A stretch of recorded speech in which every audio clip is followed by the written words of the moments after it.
meeting of the year. We've had an excellent year. You know, Marion County seems to be moving in the right direction.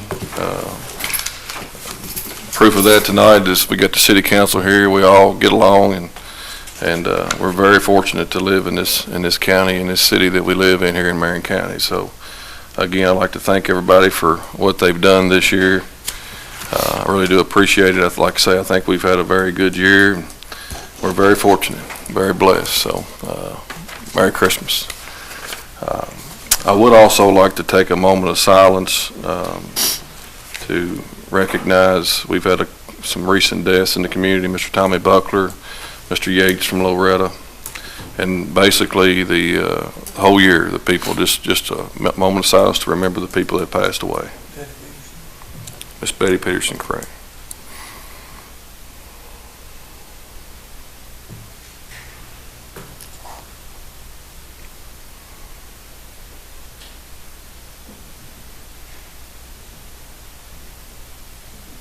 Thank you all. Appreciate it.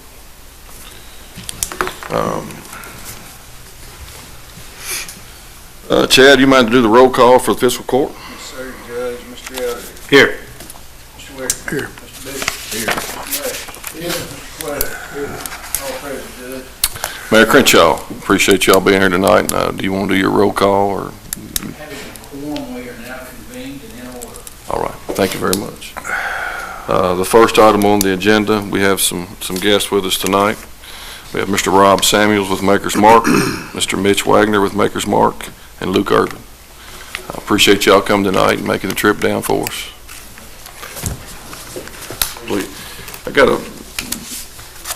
We welcome the presentation from Maker's Mark regarding their request for the approval of revenue bonds.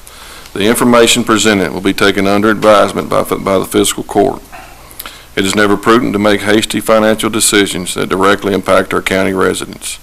Various factors that include revenue potential, location, and local residential impact will be considered in making a final determination with regard to the issuance of the revenue bonds. The ultimate decision will be forthcoming in a timely fashion. I'm sure that Maker's Mark and all the citizens understand that hasty decisions are usually unwise without careful consideration of all factors concerned with this process. For this reason, we will not entertain public comment at this court meeting. Further discussion or issues can be addressed at later meetings. Thank you, Rob, for presenting. Thank you, Judge. By way of introduction, for those of you that I haven't had the opportunity to meet formally, my name is Rob Samuels. I'm the 8th generation of our family involved with making whiskey here in the Commonwealth of Kentucky. We think it might be the longest lineage of any family to make whiskey in the world. It were my grandparents just over 63 years ago who shared a vision that led to the creation of Maker's Mark. And it's humbling to be here tonight to share a little bit about where we're going and the growth vision and aspiration to take what started as the very first craft distillery in America as we're on the threshold of taking it around the world. And as a community, a proud community partner here in Marion County, to understand our forward-looking vision, it is helpful to understand a little bit about where we've come from. And where we've come from as a family, we made pretty god-awful whiskey for a few hundred years prior to Maker's Mark. And thankfully, my grandparents had the vision to try to reimagine what bourbon could be. They purchased land here in Marion County in 1952. I actually have the deed of sale for that property on my desk at the distillery right now, and it was fun to flip through it today. He was a craftsman. He was a distiller. He wanted to make a bourbon he'd be proud of. My grandmother, in many ways, did everything else and has been credited with inventing bourbon tourism. For the first 20 or so years, we were a humble, sort of Kentucky-centric brand. Since the early 80s, we've grown. We've sold every drop that we've had available. And we've tried to manage growth in a way, quite honestly, that I don't know that any distillery in Kentucky or the world has managed growth. We now have 3 identical distilleries, so each drop today is made exactly as it was in the very beginning.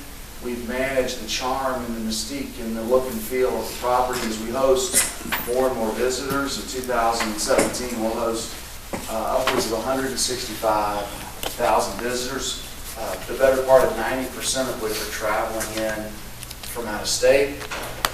And, you know, this brand, which started as a brand beloved by Kentuckians, has grown into a national brand. It might be one of the most famous brands made in America. And we are thinking about the future and expanding Maker's Mark around the world. And as we grow, it is our preference to keep all of the parts and pieces of what we do at our distillery together. The distilling, the warehousing, the bottling. This year we'll hand dip almost 19 million bottles of Maker's Mark. We will hand cut 19 million labels. Everything's made there, everything's bottled there, and we would like to keep it all together here in Marion County. That is our goal, that's our preference, but I will share with you that that is unique within the industry. For distilleries and operations of our size, it's much more common to see things split up. And the next step of growth that we are exploring is to invest in land to build future warehouses. And what we're proposing is an IRB initiative similar to our arrangement from 2012. Our goal is to create a win-win situation or partnership through that IRB, and by allowing the future growth of Maker's Mark to happen here in Marion County, it is a big financial opportunity for Marion County. I will say, and can't get too particular about where specifically we're going to build or invest in the land, but we've made an offer and are willing to pay above market for land in Marion County that is secluded in nature with very little development around it. So at this point, I'd love to open it up and hear what questions you may have. But the jobs picture is one of the aspects that we're most excited about. My favorite picture of Maker's Mark is in our little heritage room, where we have a picture on the steps of the distillery. Literally the first morning the whiskey was made that would eventually become known as Maker's Mark. We had 8 team members. This year, we'll finish the year with 181. And it's not just more jobs, it's more quality jobs. Our commitment to all of our team members is not just that we pay them way above market rate when you look at the manufacturing base here in Marion County, and we're way above any other manufacturer in this area, but day in and day out, we want to do the right thing for our team members, for their families. And when you look out into the future, what does the jobs growth look like? It's huge, and it's meaningful, and it's real. I signed, a couple of weeks ago, I signed each of the new offer letters to all of our team members.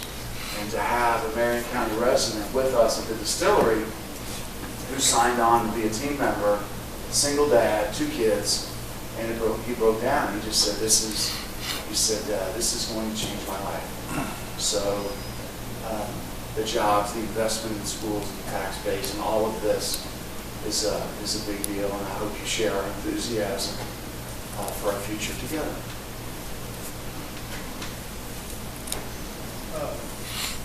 This new project, is it mainly warehouse storage facilities? Barrel warehouses, we would build up to 10 barrel warehouses. We do have to acquire new land. Right. We looked at a range of options, and we made an offer on a parcel of land in Marion County. The land would allow us to build those 10 warehouses, and it's secluded in that there's not much development around that property. How many new jobs will this create? We think we're forecasting 50 jobs, but when you think about the growth opportunity for Makers, there are other things we're exploring. So the jobs picture for Makers beyond this specific project could be so much more. What's the time frame on those warehouses being built? It would be starting in, it would be starting in in probably late 2019. That's about what, 2 houses a year? Are they those big, the bigger houses like you've been doing, the bigger? How many barrels did you say that Independent State will produce for Makers this year? Mitch, our CFO here in the back of the room, he was saying, I thought it was 180,000. He thinks it might be 189,000. And all And all of our, Everywhere. Independent State has cooperages all over the world. They make a lot of Kentucky bourbon barrels in Missouri. 100% of our barrels are made. Is it over that way? Yeah, over that way. Over there. Yeah. So Brad would tell you that we're his pickiest customer. It's about We five- pay more for a better barrel. about 500 a day, isn't it? Roughly. I don't have any idea where the property is, but I do have a little concern about the mold like they're having in Loretta. I think that's a different topic that we can talk about different. We're talking about the future and future growth. We are sensitive. We want to be a good neighbor, and we would intentionally purchase land that meets everyone's expectations for future growth. I think that's what I can comment at this point about.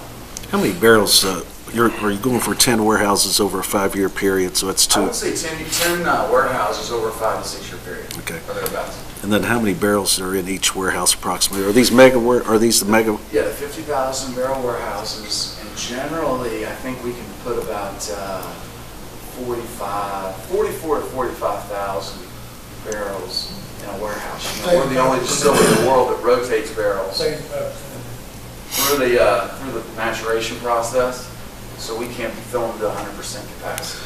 What's your projected turn time on those barrels as far as once they enter the warehouse, their aging period to where they're actually finally bottled and We sent age out? the taste on average 6 years.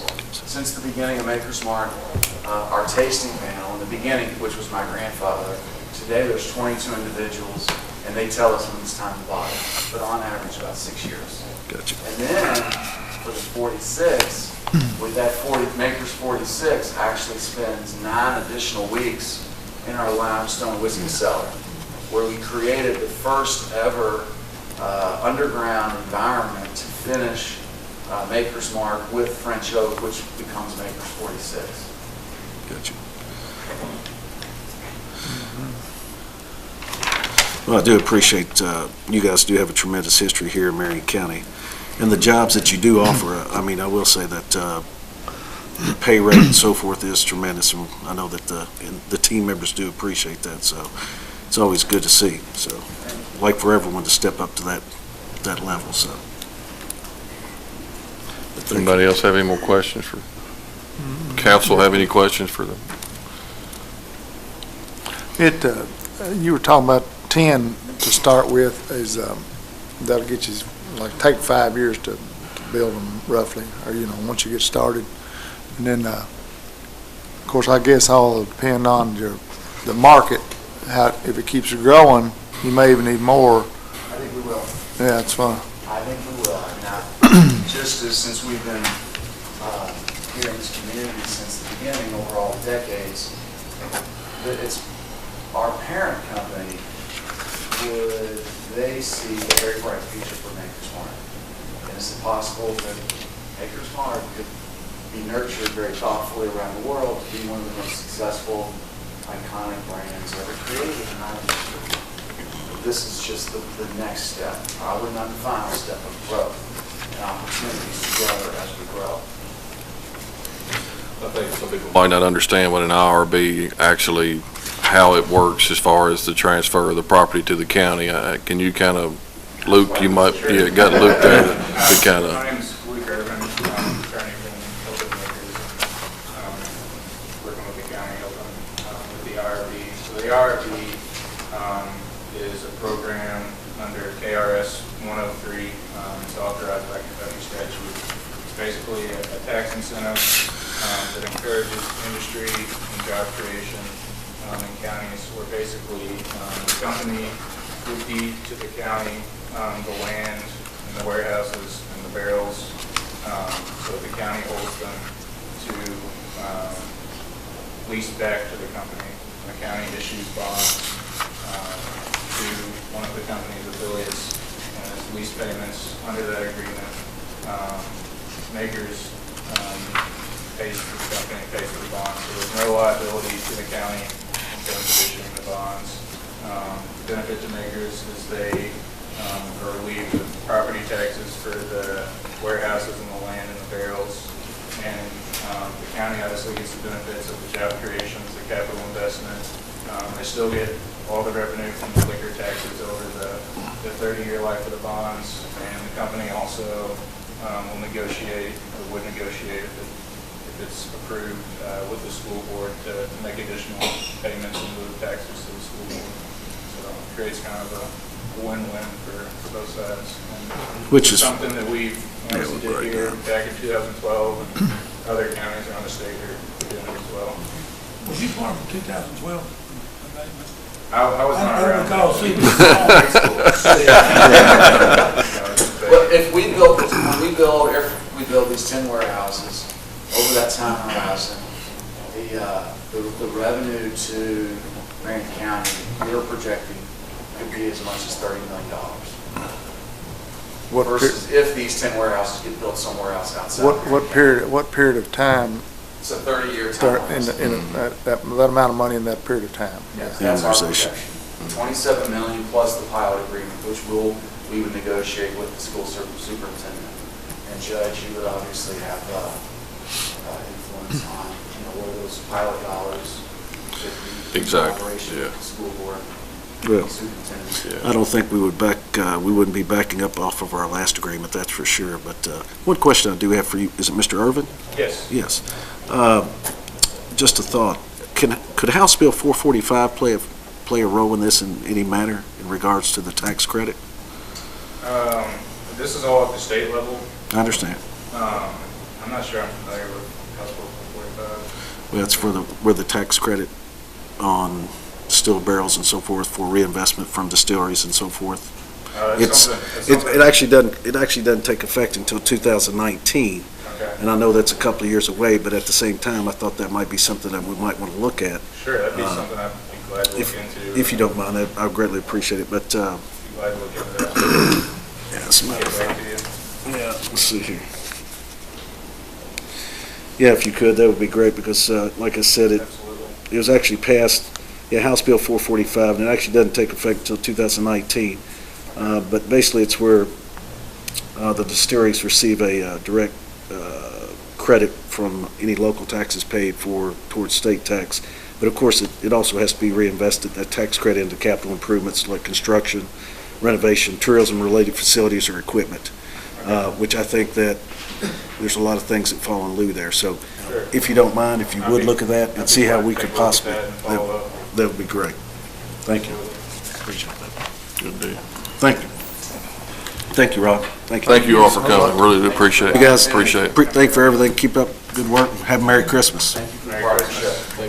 Thank you for coming. Merry Christmas, all of them. Thank you.